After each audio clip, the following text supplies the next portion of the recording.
Her stepfather broke her bones, left her to die like garbage.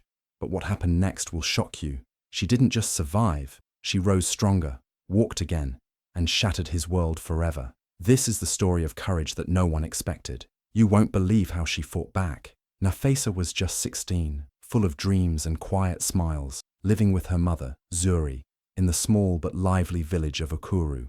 Their house was made of clay and love, small but filled with the smell of ground pepper and laughter. Zuri sold spices in the market. Nafisa helped her grind them, bag them, and carry them to the stall every morning. It wasn't much, but it was enough. They shared papaya stew for dinner and sat under the moonlight listening to distant drums. They danced sometimes. Life was simple, but it had rhythm. Zuri was known in Ukuru for her kindness and her spices. Nafisa was the quiet girl with big eyes and fast hands. Every villager knew them. People called them the peaceful pair. There was no father in the picture, but they had each other. On market days, Nafisa would run barefoot across the dusty road to deliver spice orders. At night, she curled up beside her mother and listened to her stories about strength, about women who fought battles without raising swords. Then one day, Zuri changed. She started coming home with her head lowered. She stopped laughing as much. She began talking about a man. His name was Malogo. A trader, she said. Strong, serious. He helped her carry sacks from the market. He said kind things. Nafisa didn't trust his smile, but she didn't say much. Her mother had been alone for too long. Within a month, Zuri married him. From the day Malogo stepped into their home, the air shifted. He brought silence, like a storm waiting to break. He didn't like noise. He didn't like books. He didn't like how Nafisa walked with confidence. "You act like a queen," he muttered one evening. Zuri laughed nervously. Nafisa didn't. Soon, the laughter disappeared. Malogo banned music in the house. He said drums were for lazy people. He told Nafisa to stop helping at the spice stall and focus on woman work at home. He started watching her every move. If she spoke too loudly, he frowned. If she smiled too long, he barked at her. And when Zuri tried to speak up, he shut her down with a single glare. The home that once smelled of spices now smelled of fear. Nafisa barely spoke. Zuri tried to act like nothing was wrong, but Nafisa could see the cracks in her mother's eyes. The beat of joy was gone. All that remained was tension, footsteps, silence. Still, Nafisa held on to hope. Maybe he would change. Maybe things would go back to the way they were. But deep down, she knew. Malogo was not just a mistake. He was a storm that had entered quietly, but he had come to destroy. Malogo entered their home like a shadow with claws. He didn't smile. His eyes were cold, dead like stone. A long scar ran across his neck, as if someone once tried to silence him, and failed. His presence sucked all the warmth out of the small clay house. Even the neighbors noticed. The music that once floated from their windows had stopped. Malogo didn't just move in, he took over. Within a few days, Nafisa's world changed. She stopped laughing. Her mother, Zuri, walked with a bowed head. Malogo smashed things when he got angry, which was often. One morning, he came home furious because lunch was late. Without a word, he swept Zuri's spice jars off the shelf. They shattered on the floor, spilling all her hard work and earnings. Zuri dropped to her knees, picking up the broken glass with trembling hands, her eyes wet but silent. When Nafisa tried to help, he kicked the basket of dried pepper she was holding and shouted, "Go read your useless books, girl. Or better yet, burn them." He hated books. He said they gave poor people fake pride. Nafisa loved to read. Stories of queens, of women with power, of people who survived storms. But now, every time she opened a book, Malogo would appear. One day, he spat on a page and threw the book in the fire. "No daughter of mine will grow arrogant," he roared. Zuri didn't protest. She just stared at the flames. Malogo banned music too. The drums that once brought joy were now silent. Nafisa had once danced with her mother under the stars. Now she tiptoed around the house like a ghost. Malogo said music made people forget their place. "You're too happy for a poor girl," he hissed at Nafisa one night. "Walk like you're suffering. It suits you." He insulted Zuri too, called her weak for raising a daughter with too much pride. But it wasn't pride, it was light. And Malogo couldn't stand light. The village started whispering. They saw the change in Nafisa. Her head was always down now. Her once bright clothes were faded. She no longer ran through the market. Malogo had forbidden it. "Stay inside. Learn to serve. That's your future, he told her. Nafisa didn't answer, but her heart was burning. Malogo made rules. No singing, no books, no smiling too much, no talking unless spoken to. He patrolled the house like a prison guard. If Nafisa made a mistake, he'd throw things. He'd slam doors. He never hit, yet, but every moment felt like waiting for thunder to strike. Zuri tried to shield her daughter, but she was scared too. Malogo's presence was like poison in the air. No one dared challenge him, not even the neighbors. Everyone knew of his past. Stories of violence, of rage, but they said nothing. They looked away. And so, Nafisa learned to survive in silence. But deep inside, something was growing, something fierce. It happened on a quiet afternoon. Nafisa was in the kitchen, grinding peppers when her hand slipped. The clay bowl fell and shattered. Before she could bend down to pick the pieces, Malogo stormed in. His eyes darkened. He didn't ask what happened. He didn't speak. His hand flew fast, and the slaps stung across her cheek like fire. The force threw her off balance. She held her face, frozen.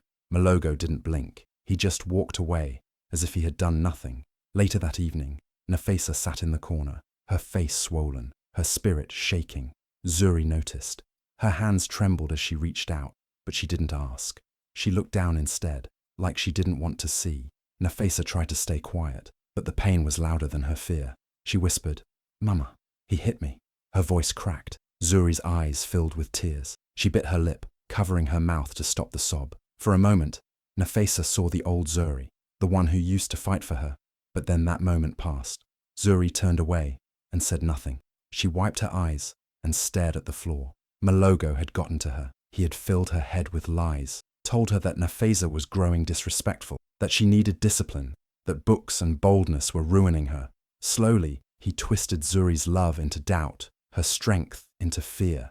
The second blow came 2 days later.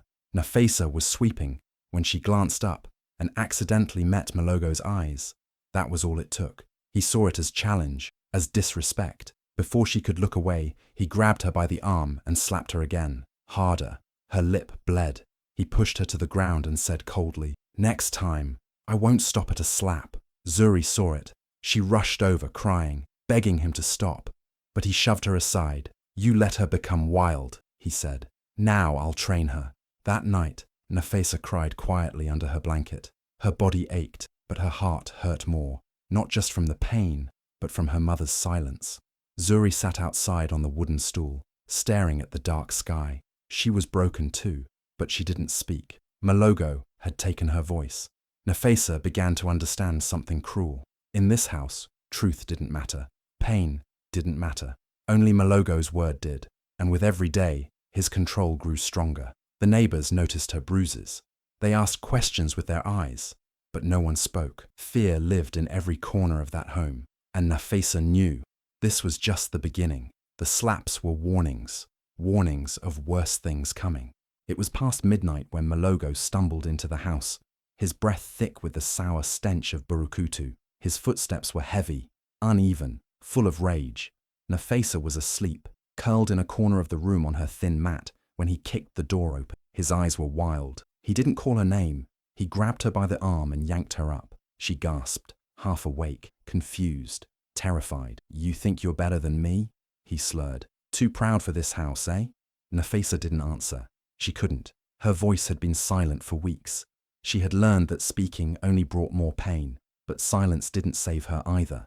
Malogo's fist came down hard, one blow, then another. He dragged her out of the room and into the middle of the compound. The moonlight caught the madness in his face. He shouted things that made no sense, that she was too bold, that her eyes were too strong, that her presence disrespected him. Then, with one final roar, he lifted a thick wooden stick he'd been carrying and slammed it against her arm. A crack echoed into the night. Nafisa screamed, a raw, helpless sound, but no one came. He wasn't done. She tried to crawl, but he kicked her down again and struck her leg. Another sickening crack. Nafisa's screams turned to whimpers. Her bones felt like they were on fire. The pain was too much. She couldn't move. She lay there shaking, covered in dust and blood. Zuri stood frozen by the door, her face pale, her lips trembling. She didn't speak. She didn't step forward. Malogo turned and growled, Look at your proud daughter now. Then he stormed inside, leaving Nafisa broken on the cold ground. By morning, she was barely conscious. She couldn't move her left arm. Her right leg was swollen, bent in a way that didn't look natural. Flies circled her wounds.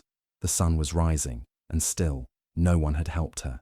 Then Malogo returned, now calm, whistling like nothing happened. He picked her up roughly, tossed her into the back of a donkey cart, and took her to the village clinic. He dragged her limp body and dropped her at the door like trash. When the clinic workers rushed out in shock, he smiled coldly. She slipped, he said casually. Foolish girl can't even walk properly. And without waiting for questions, he turned and walked away. The nurses stared at Nafisa in horror. One held her hand, the other checked her pulse. Her eyes fluttered open for a second. No words came out, just tears. Inside that small clinic, people whispered. They'd seen her before. Happy, bright. Now she was a broken shell. And though Malogo's words claimed accident, her injuries told another story. Everyone knew, but no one said a word. The clinic was quiet that evening, with most patients asleep and nurses finishing their rounds. Nafisa sat in a wheelchair just outside the entrance, her body still aching, her spirit almost gone. Her legs were wrapped, her arms stiff in a sling. The doctors had done what they could, but their words haunted her. She may never walk again. She stared at the dirt ground, blinking back tears, feeling forgotten. Zuri hadn't visited once. Malogo hadn't returned. The clinic had no more space to keep her, so they rolled her outside, unsure what to do. The sky was dimming, and cold air crept around her. Then came the sound of slow footsteps, steady and strong. A man approached, tall, broad, with a slight limp and grease stains on his hands. His name was Gamba. He was once known across villages as a fearless wrestling champion, but after an injury years ago, he vanished into a quiet life, fixing machines on the edge of Okuru.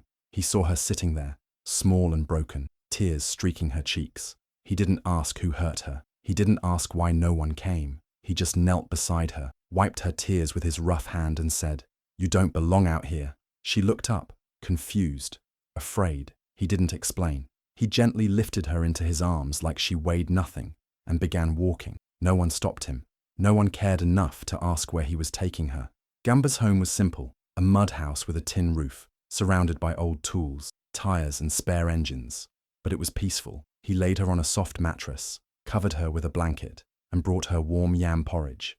She hadn't eaten properly in days. Later that night she whispered, "Why did you help me?" He sat beside her, his voice calm. "Because I once lay broken too. People turned their backs on me. I know how pain tastes." She didn't speak. She just looked at him, not sure if she should believe, but something in his eyes felt safe. The next morning, Gamba brought herbs and oils, soaked towels in hot water, and began rubbing her legs.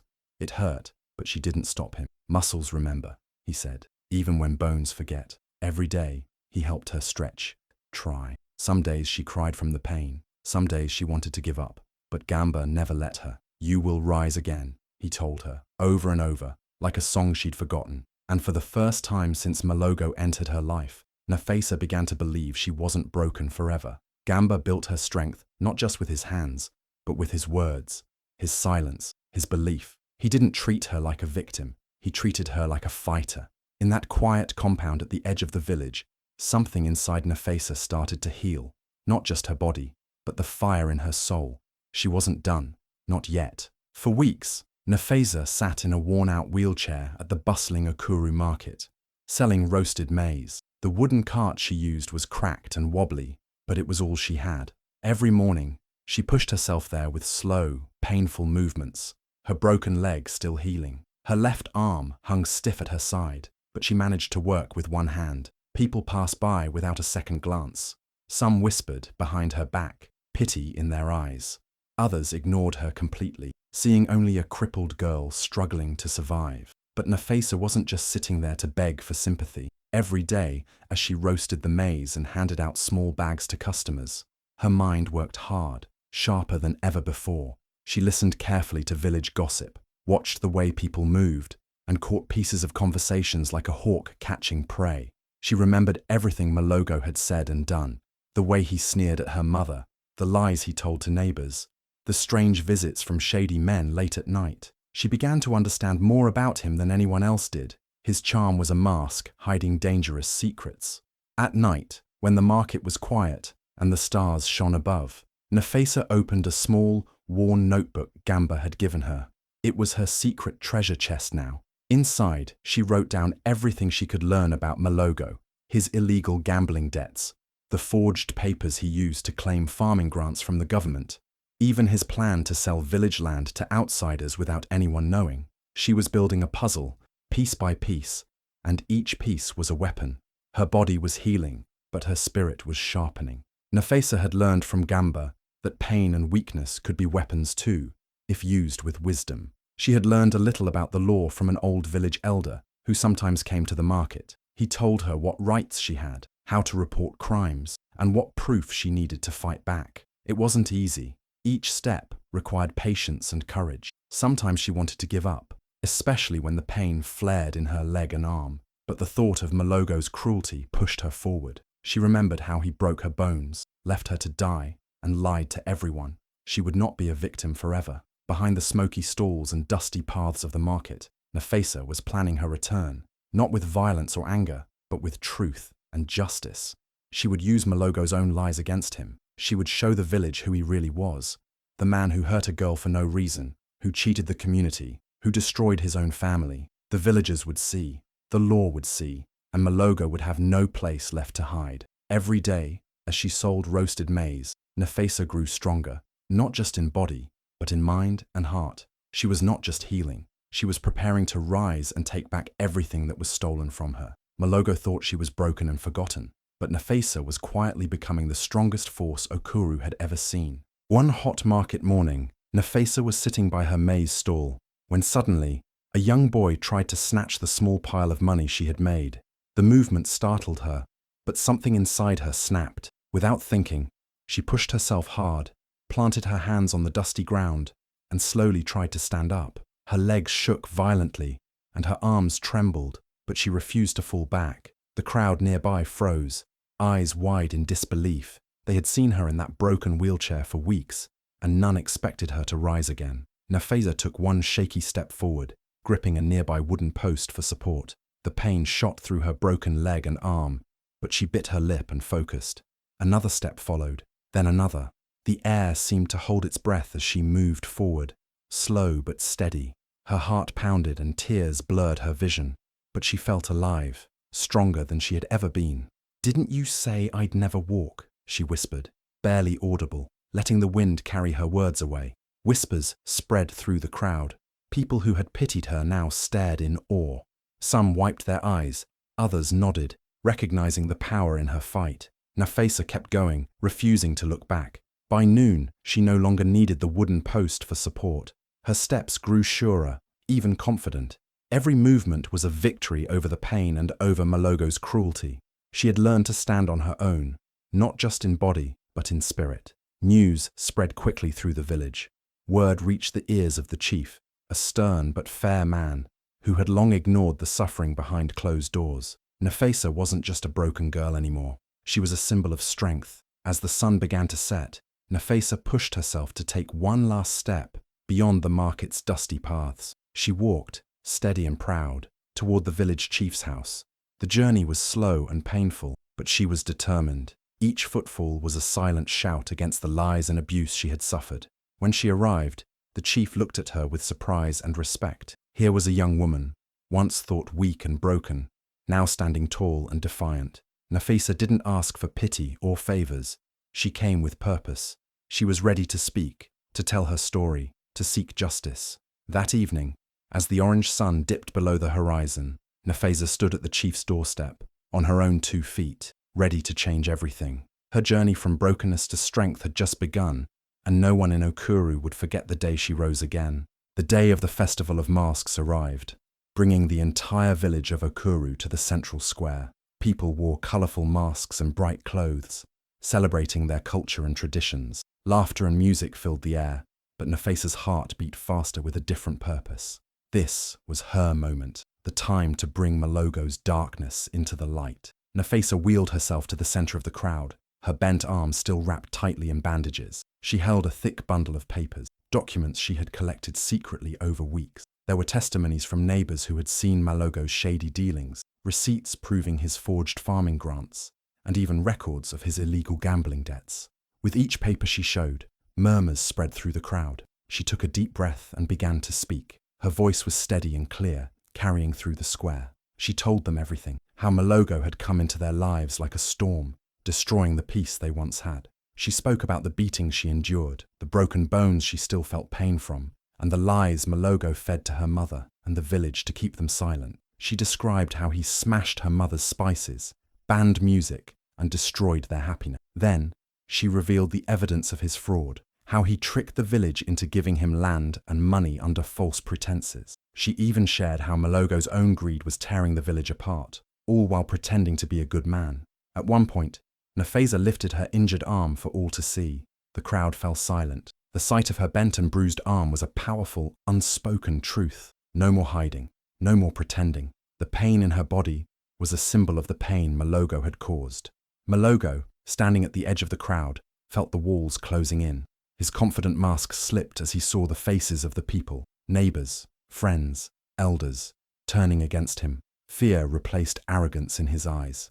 Desperation made him try to slip away, to escape the shame and anger rising like a tidal wave. But the people of Ukuru were ready. They blocked every path, forming a circle around Malogo. There was no place for him to run.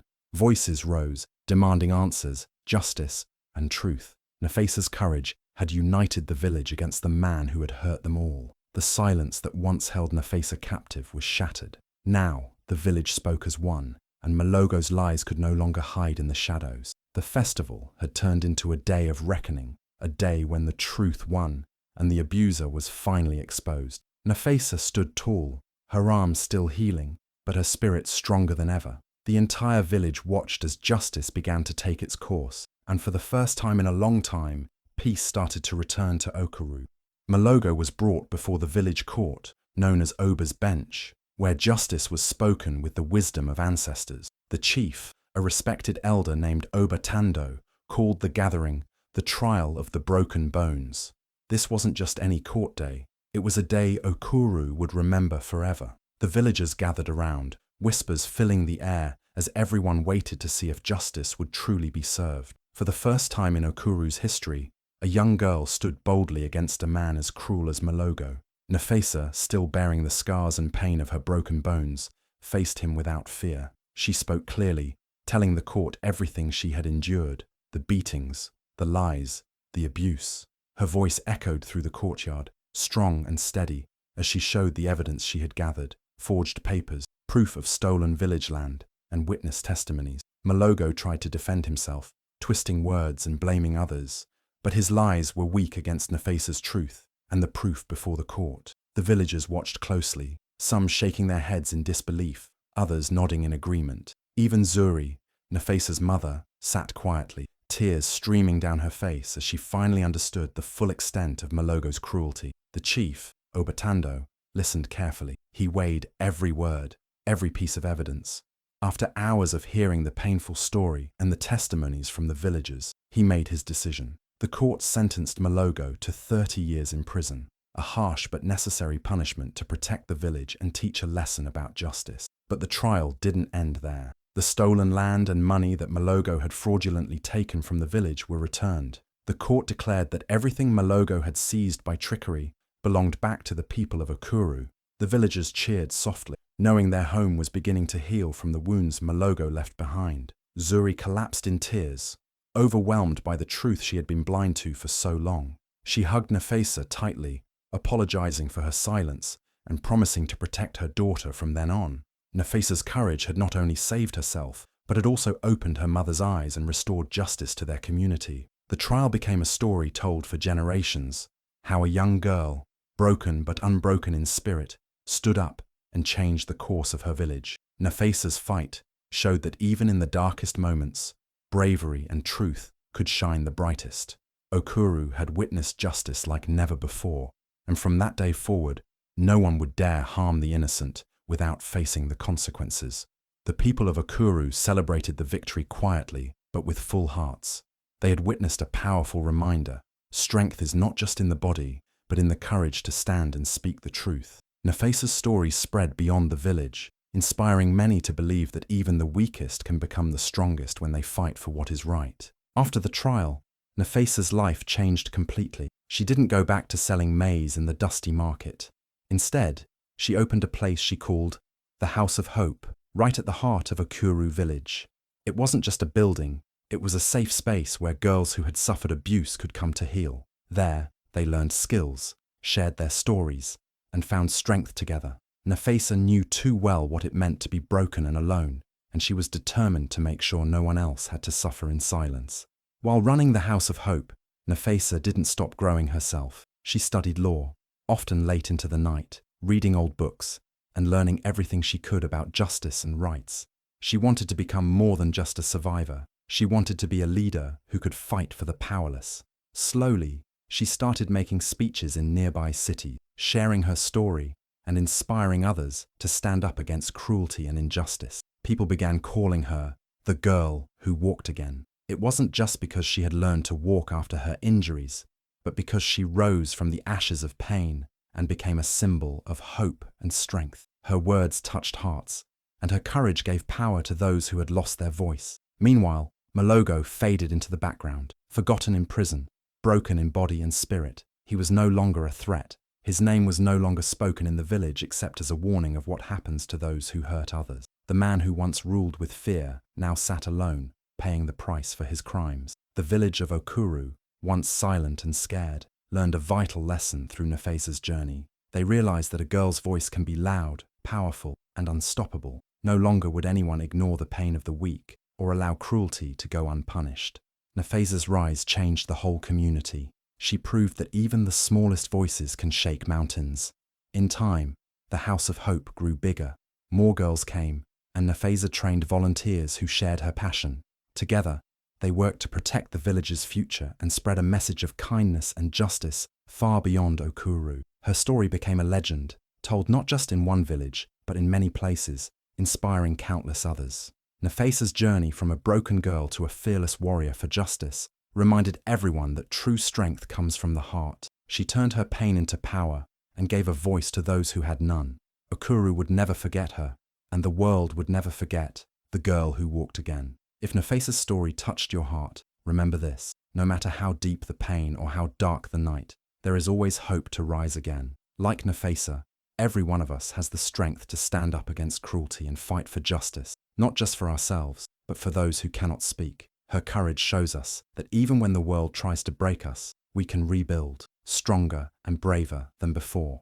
If you believe in the power of hope and the courage to change lives, don't keep this story to yourself. Share it with your family, friends, and everyone who needs to hear that they are not alone. Every like, every share, and every comment helps spread the message that abuse and injustice must be stopped and that healing and justice are possible. Please subscribe to our channel for more powerful stories that inspire, heal, and uplift. Together, we can build a community of warriors like Nafesa, people who stand up, speak out, and make the world a better place. Your support means everything to us. Thank you so much for watching, for believing, and for being part of this journey. Remember, one voice can change a village. One story can change a life. So like, share, and subscribe, and let's rise together.